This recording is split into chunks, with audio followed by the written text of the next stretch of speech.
Guys, what is the difference between China and racism? What is the difference? Racism has many faces.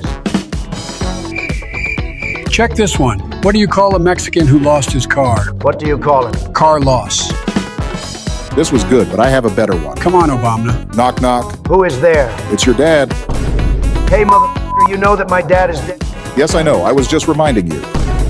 Okay, bold Afro-American, I have a question. Feel free to ask, Big Mac Orange. Okay, why does Batman cover only half of his face?